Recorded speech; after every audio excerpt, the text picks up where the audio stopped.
Miu, hello everyone. I don't see a lot of Native TikTokers talking about tribal disenrollment, and I just feel like we have to start talking about it and banding together and helping one another. People can be disenrolled for many reasons, some by the federal government or sometimes by your own tribe, and that is what happened in my case.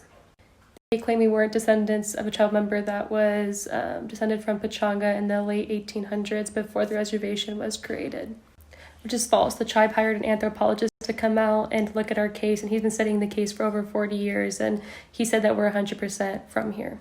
We also can trace our ancestry way back to the 1800s when the reservation wasn't even here, and we were on the original census and the allotment records. Through our land probate, it basically said that we had the land over 100 years ago. They had a council meeting, there was a vote, and everyone voted. Basically, the majority said not to disenroll us, and they still did it anyways. Some people are really confused on why they would do this, and I can tell you exactly why they did this. They claimed they were trying to save their lineage and who they are, but that's completely not what happened. The Pechanga was really poor before there was a casino.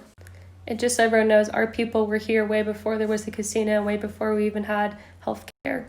My elders, my cousins, they're the ones who built the clinic, and they even got a Lifetime Achievement Award from the tribe, showing how grateful they were for them. A couple of months after they gave that award, they disenrolled us, so that doesn't really make any sense. When the money started coming in from the casino, everyone got a check, a couple $1,000s, honestly. When this happened, people wanted more money, and that's kind of what happened. They got greedy, and they wanted more money. Anyone that spoke up for us basically were afraid to, and right now nothing's really been happening from it, and I still live on the reservation. The reason they can't kick us off is because we have an allotment, and the federal government knows we're native from here. Even though the anthropologist they hired said we're from here, even though our census and records show we're from here, even though there's court paperwork saying we're from here, and proof that some natives don't even have anymore, and it's not their fault, it's because of genocide and colonization, but we have all those records, and we're still being told we're not from here. Our chairman even called our ancestor auntie. It wasn't about the cash, it wasn't about any of that we lost, it was about our lineage being told we're not from here, and that getting stripped from us, our whole identity. I was going to the school on the reservation, I was learning the language and culture, and right when we said we're not from here, they kicked me out of the school and kicked me out of all the programming. To tell you what that is to a Native person, being told we can't go back to our community, that is the worst feeling in the world. Now I'm 21 and I teach the culture and language, but I've grown from it, but this is traumatizing to many people, and I know I'm not the only person who's gone through this.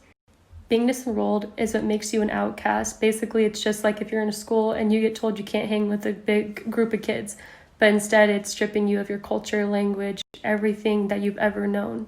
Many of my cousins and family moved off. They were told to move off because they were protesting and trying to do what's right. And I was only 7 at the time, so I do remember still today. We were allowed to plead our cases, and trust me, we all did, and they didn't listen to one word. They said we had a good case. They said they know who we are, but they just ignored it anyways and still disenrolled us. People on our reservation who are enrolled still don't agree. We even have our own cousins who are still enrolled, so the case just doesn't make sense. The disenrolled basically like who they wanted to is almost like a popularity contest, and it wasn't just our family. There was a family before us, and we were a big chunk of the reservation, which is why I believe they did disenroll us. Telling people they aren't native over money, it's the worst colonization that's ever happened to our people. I just want everyone to know that what they did was illegal. They had their own bylaws that said they can't disenroll their own people based on lineage. We had all the paperwork, we had all the lineage. We were here way before the reservation nor casino was built, and they still disenrolled us. We had pictures of the reservation, pictures of our allotment. We had court dates, paperwork. Even President McKinley signed saying we were from here and we were native from here. The tribe, before they started making a lot of money, also said we were from here. We had an enrollment card, we had an enrollment number, but again, it's all because of greed. I really pray my Native people watch these and listen, and hopefully we'll start banding together and making real change, because we cannot let our people have another genocide just because of greed. I mean, that's exactly what the colonizers did to us. Having to live on my allotment, because I will never move off my reservation. This is who I am, it's where I'm from. And just knowing we can't go to ceremony to do certain things with our own people is heartbreaking. We need to change